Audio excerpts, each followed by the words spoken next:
Scoliosis হলো মেরুদণ্ডের বক্রতার বেশ কয়েকটি কারণে সৃষ্ট নিউরোমাস্কুলার ব্যাধি। একটি সাধারণ ব্যক্তির মেরুদণ্ড কাঁধের কাছাকাছি এবং নিচের পিছনে একটি বক্র থাকে, তবে বাইরের স্কোলিওসিসের ক্ষেত্রে এটি হাড়ের মতো দেখাবে।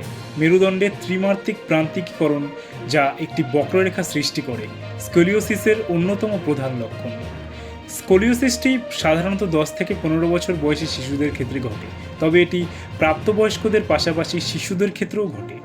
স্কোলিওসিস 15 ডিগ্রি বা 50 ডিগ্রির বেশি মেরুদণ্ডের বক্ররেখা বর্ণনা করতে পারে।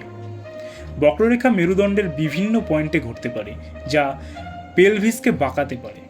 স্কোলিওসিস হলো একটি প্রগতিশীল ব্যাধি, সুতরাং অবস্থা নির্ণয়ের সাথে সাথে স্কোলিওসিসের চিকিৎসা করা অপরিহার্য।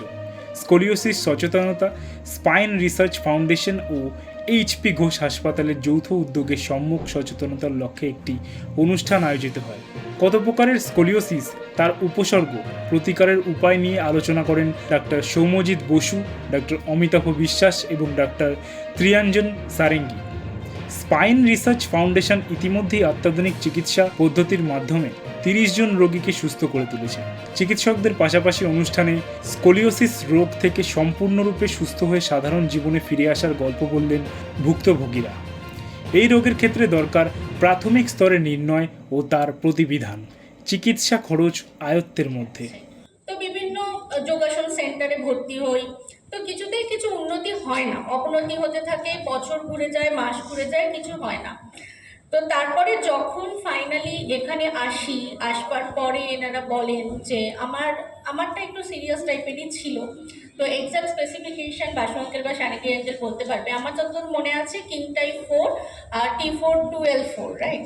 তো সেটা ছিল, আর 64 ডিগ্রি ছিল, সেটা যথেষ্ট বেশি। তো সেই সময় আমার বলেছিল যে অপারেশন করতে হবে। তো আমার ডাক্তার দেখানো শুরু হয় ক্লাস 8-9 থেকে। তো ফাইনালি অপারেশন করতে হবে, একজন সঠিক ডক্টর আমি পাই তখন আমি কলেজের ফার্স্ট সেম। তো অনেকটা বছর দেরি হয়ে গেছিল। তো তারপরে যাই হোক, কিন্তু ওনারা এতই সাপোর্টিভ, আমাকে মেন্টালি প্রিপেয়ার করার জন্যে, একটা বিশাল বড় অপারেশন, আমি তো প্রিপেয়ার ছিলাম না। ওনারা আমাকে একটা সেমিস্টারও ভাববার সুযোগ দেয় যে না, যে তুমি যে অপারেশন করবে তার জন্য মেন্টালি যে প্রিপারেশনটা দরকার। তো ফাইনালি যখন অপারেশন হলো বা তার আগে যে সমস্ত, আমিও প্রচুর লোকজনের কাছ থেকে সাহায্য পেয়েছি, যে যাদের আমার আগে অপারেশন হয়েছিল, আমি তাদের কাছে বিভিন্ন রকম কোশ্চেন নিয়ে যেতাম। তো হওয়ার পরেতে আমি এখন অনেকের কাছ থেকে কোশ্চেন পাই। তো মেইন যে কোশ্চেনগুলো পাই যে আমি কেমন আছি। তো 2007 মানে অলমোস্ট 17 ইয়ার্সের মধ্যে আমি অনেক কিছু করে ফেলেছি।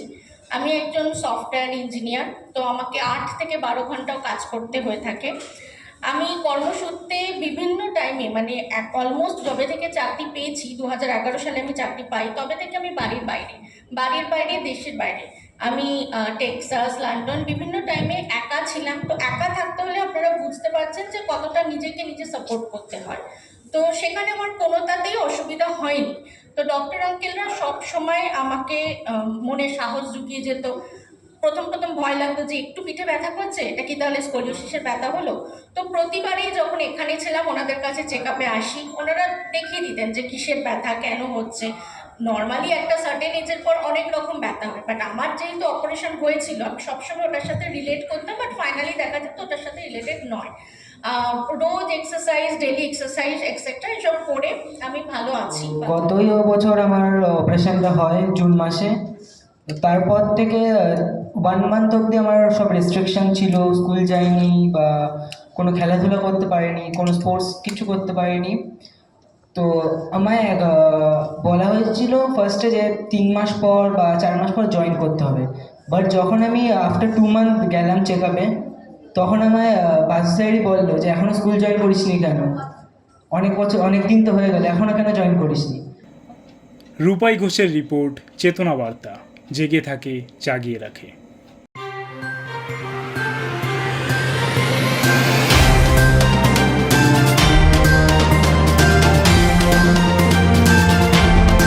চেতনা বার্তা, জেগে থাকে, জাগিয়ে রাখে।